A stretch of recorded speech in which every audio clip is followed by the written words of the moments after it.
Okay, देखो ये news जो है बहुत इम्पोर्टेंट है। एक इलेक्ट्रिकल व्हीकल में रिवॉल्यूशन होने वाला है भारत में। हम लोगों ने देखा है कि ओला ने दुनिया की सबसे बड़ी फैक्ट्री स्कूटर की ईवी फैक्ट्री चेन्नई में डाली। समझ में आ रहा है?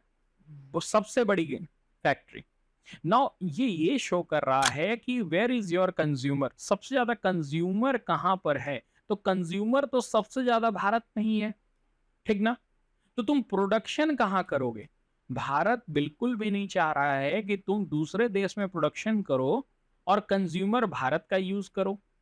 भारत साफ साफ बोल रहा है कि अगर तुमको प्रोडक्शन करना है तो भारत में करो और फिर कंज्यूमर भी तुमको यहीं मिल जाएगा। तुम्हारा मोस्ट ऑफ द वर्क जो है वो यहीं हो जाएगा, और उसके लिए जो मिनरल्स की जरूरत है उसके लिए भी अब टेंशन नहीं लेना है। जो रेयर अर्थ मिनरल होता है जिसकी वजह से तुम भारत से दूर जाते थे, उसको भी हम लोग सॉल्व करने वाले हैं। Over a period of time we are going to explore our mineral industry, और वहां से हम लोग क्या करने वाले हैं, कुछ ऐसे मिनरल जिसमें कि बहुत ही बड़ा पोटेंशियल है, जैसे कि तुम्हारा लिथियम हो गया, जैसे कि तुम्हारा निकल हो गया, जैसे कि तुम्हारा कोबाल्ट हो गया, जैसे कि तुम्हारा मैंगनीज हो गया। ये सारे जो मिनरल्स हैं उसको भारत क्या करने वाला है, आगे चल करके इसका एक्सप्लोरेशन करने वाला है। जैसे कि लिथियम का बहुत बड़ा भंडार हमें जम्मू एंड कश्मीर के रईस डिस्ट्रिक्ट में मिला था। समझ में आ रहा है? कुछ दिन पहले हम लोगों ने शायद पढ़ा भी था इस चीज को। इतना ज्यादा रिजर्व मिला है, second largest in the world मिला है, जिसकी वजह से मोस्ट ऑफ दीज कंट्री जो कि चाइना की तरफ जाती थी, क्योंकि रेयर अर्थ मिनरल ज्यादातर वहीं पर मिलता है। ओके, जो चाइना की तरफ जाती थी वो अब क्या कर रहा है, एक सेकेंड होम खोज रहा है। सबसे दुनिया का बड़ा जो तुम्हारा इलेक्ट्रॉनिक्स का कंपनी है, समझ में आ रहा है, जो भी चीज चलता है वो इलेक्ट्रॉनिक्स से चलता है। तुम्हारा टीवी हो गया, तुम्हारा कंप्यूटर हो गया, सब में चिप सेट लगे हुए होते हैं। तुम्हारे कार हो गए, तुम्हारा जितने सारे भी इलेक्ट्रिकल व्हीकल है, जो भी इलेक्ट्रिसिटी है ना, जिसको कन्वर्ट कर रहा है, जैसे कि बिजली चल रहा है तभी तुम्हारा ये कंप्यूटर चल रहा है। तो बिजली जो है ना उसका यूज करके उसको कन्वर्ट किया जाता है, तुम्हारा कंप्यूटर लैंग्वेज में मॉड्यूल किया जाता है 0 और 1 में। समझ में आ रहा है? तब कंप्यूटर समझ पाता है तुम कहना क्या चाह रहे हो। उसके लिए चिपसेट की जरूरत होती है। सेमीकंडक्टर से ये सारे चिपसेट बनते हैं। और दुनिया का सबसे बड़ा जो इलेक्ट्रॉनिक्स की कंपनी है वो है फॉक्सकॉन। क्या नाम है उसका? फॉक्सकॉन। और फॉक्सकॉन के से मिलने के लिए, पिच करने के लिए भारत के डेलीगेशन गया है ताइवान। ये ताइवान की कंपनी है। भारत के जो डेलीगेट्स हैं वो ताइवान पहुंचे हैं और फॉक्सकॉन को बोल रहे हैं कि अगर तुमको इलेक्ट्रिकल व्हीकल बनाना है और तुम मूव करना चाह रहे हो कोई साउथ एशियन कंट्रीज में जहां पर कि तुम इस तरह के प्लांट लगाना चाहते हो, तो उसके लिए सबसे बेहतरीन अगर कोई प्लेस है तो वो इंडिया है। Come to India. समझ में आ रहा है? और फॉक्सकॉन भी बहुत ज्यादा इंटरेस्टेड दिख रहा है कि नहीं, हम लोग भी भारत आने वाले हैं। फॉक्सकॉन कोई छोटा मोटा कंट्री नहीं है। एप्पल इंडस्ट्री का जो एप्पल आईफोन बनता है वो यही बनाता है, फॉक्सकॉन ही बनाता है। सोचो। और एप्पल का जो तुम्हारा कितना बड़ा कंपनी पता है? 1 ट्रिलियन की कंपनी है। आज तक कोई कंपनी 1 ट्रिलियन तक नहीं पहुंच पाया। $1 ट्रिलियन की कंपनी है। और उसके पीछे फॉक्सकॉन का बहुत बड़ा हाथ है। समझ में आ रहा है ये सारे पॉइंट? ठीक है, तो भारत भी चाहता है कि फॉक्सकॉन तुम इंडिया में इंटर करो और क्या करो, मैन्युफैक्चरिंग स्टार्ट करो। Official to brief Foxconn on how India exploring and evaluating mineral reserve. मैंने बात किया इसी के ऊपर कि फॉक्सकॉन को डेलीगेट जाके बोलेंगे कि देखो मिनरल रिजर्व हमारे पास है, हम एक्सप्लोर कर रहे हैं, हम लोग आगे चल करके जो भी रेयर अर्थ मिनरल्स हैं उनका पूरा भंडार खोज रहे हैं, मिल गया है और उसको एक्सप्लोर करके निकालने वाले हैं। Future is bright for you people. Just visit India, अपना फैक्ट्रीज लगाओ, मैन्युफैक्चरिंग स्टार्ट करो। जो भी तुम्हें मिनरल्स की जरूरत है हम देंगे, तुम्हें चीप लेबर की जरूरत है हम देंगे, सारा चीज हम लोग देंगे। बस तुम लोग अपना क्या करो, वो डॉलर लेके थोड़ा आ जाओ, तो थोड़ा सा थोड़ा पैसा लेके आ जाओ। समझ में आ रहा है? तो पैसा लेके आएगा तभी ना इन्वेस्टमेंट करेगा।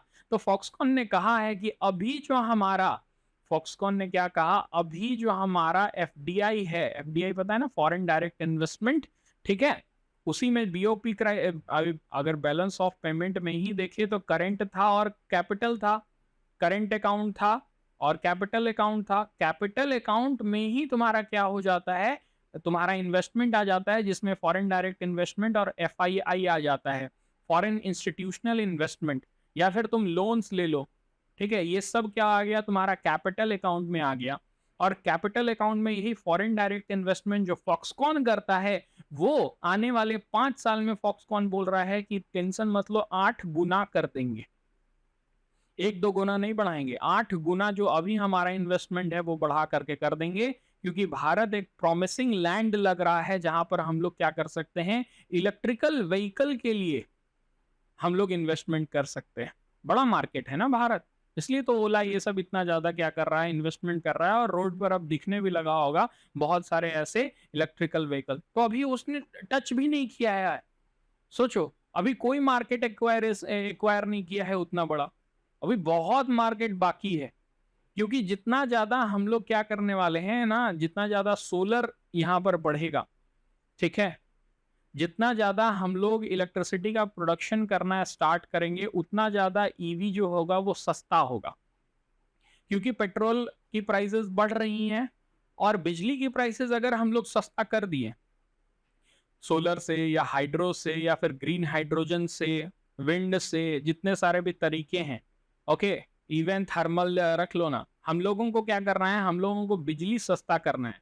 इलेक्ट्रिसिटी जैसे ही सस्ता हो जाएगा, जो कि आने वाला फ्यूचर में होगा ही होगा, और महंगा इसलिए नहीं होगा, समझो इस बात को, उसका रीजन ये है कि टेक्नोलॉजिकल डेवलपमेंट होगा, सोलर में बहुत ही बड़ा रोल प्ले कर सकता है भारत। समझ में आ रहा है?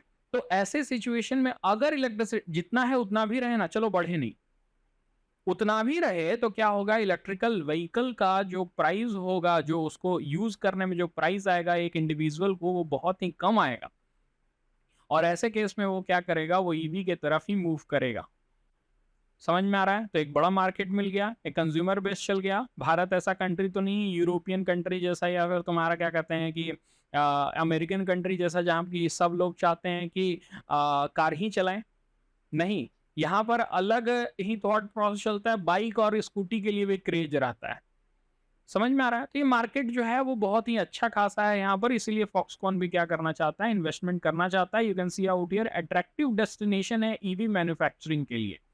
ओके, और भारत भी क्या कर रहा है, लिथियम, निकल, मैंगनीज, कोबाल्ट, ये सब के लिए एक्सप्लोर कर रहा है और यही पिच करने के लिए गया हुआ है।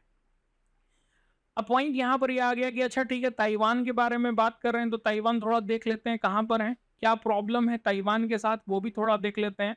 You can see out here this is a Taiwan. समझ में आ रहा है? और चाइना बोलता है कि ताइवान नाम का कोई कंट्री नहीं है, ये यूनाइटेड चाइना का ही ताइवान पार्ट है। ताइवान का ये जो आइलैंड तुम देख रहे हो ना, वो कुछ भी नहीं है, वो चाइना, वन चाइना पॉलिसी का हिस्सा है। भारत भी इस चीज को मानता है, इस बात को ध्यान से समझो। वन चाइना पॉलिसी सिंपली ये कहता है कि ताइवान नाम का देश कोई है ही नहीं। अब समझो यहाँ पर दो तुम्हारा पॉलिटिकल थॉट प्रोसेस है। यहाँ पर जो ताइवान में गवर्नमेंट है वो डेमोक्रेटिकली इलेक्टेड गवर्नमेंट है। समझ में आ रहा है? और यहाँ पर जो चाइना में गवर्नमेंट है वो तुम्हारा कम्युनिस्ट का गवर्नमेंट है। जब यहाँ पर माओ जेडोंग का यहाँ पर रूल स्टार्ट हुआ था, जब यहाँ पर कम्युनिज्म की स्टार्ट हुई थी, तो यहाँ पर जो उस समय की गवर्नमेंट थी वो भाग करके एग्जाइल अपने आप को ताइवान में शिफ्ट कर लिया और कहा कि हम ही चाइना हैं। यहां पर जो मेन लैंड में जो गवर्नमेंट आई उसने कहा कि मैं ही चाइना हूं।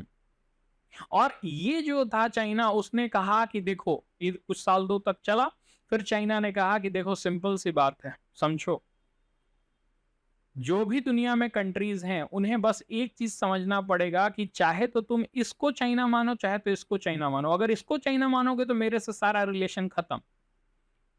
समझ में आ रहा है? तो सबने बोला अच्छा ठीक है, इसी को नहीं मानते हैं, इसी को मानते हैं। समझ में आया? और इस तरह से वन चाइना पॉलिसी आज भी एग्जिस्ट करती है। भारत भी रिकॉग्नाइज नहीं करता है ताइवान, इस ताइवान को। लेकिन ऐसा नहीं है कि ये डीबार्ड है, इसको पीछे से बैकिंग कौन करता है पता है? अमेरिका करता है, यूएसए करता है, और जितने सारे भी तुम्हारे वेस्टर्न नेशंस हैं, वो सारे, ईस्टर्न नहीं, वेस्टर्न वेस्टर्न यूरोपियन नेशंस जो हैं, वो सारे क्या करते हैं, सपोर्ट करते हैं ताइवान को। समझ में आ रहा है ये पूरा कहानी? इवन जो डिक्लेरेशन है between the USA and Taiwan, वो सपोर्ट करता है कि ताइवान के ऊपर चाइना क्या करे, अटैक करके उसको अपने अंदर अधीन ना कर ले।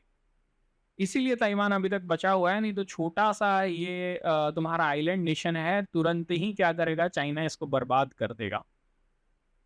ऐसे और भी कुछ रीजन है चाइना में जो कि कंटेंशन का विषय है। फॉर एग्जांपल एक हांगकांग है, समझ में आ रहा है, और दूसरा क्या है तुम्हारा मकाऊ है, और तीसरा क्या है ताइवान है। ताइवान तो असल में अलग ही है, लेकिन हांगकांग और मकाऊ जो है वो चाइना का ही पार्ट है अब, समझ में आ रहा है। लेकिन यहां पर पॉलिटिकल सिस्टम डिफरेंट है, whereas it is a part of one China.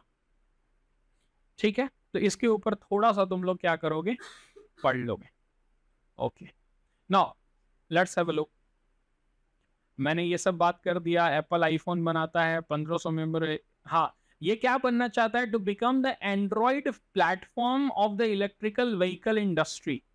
EV industry जो है ना, उसके लिए एंड्रॉइड सिस्टम डेवलप करेगा, हार्डवेयर प्लस सॉफ्टवेयर दोनों का एमलगमेशन करके एक बेहतरीन इलेक्ट्रिकल व्हीकल इंडस्ट्री वो इंडिया में स्थापित करना चाह रहा है। समझ में आया ये बात? ठीक है, अपनी एक्सपर्टीज जो है इसकी दोनों में है। और इसका पुराना क्या है, आइकॉनिक एप्पल का आईफोन ये बना चुका है, इसका प्रोडक्शन यही करता था, उसके चिपसेट ये सब। ओके, बस यही इंपॉर्टेंट है इसमें, और तो कुछ मुझे दिख नहीं रहा है। तो देखो आगे क्या होता है।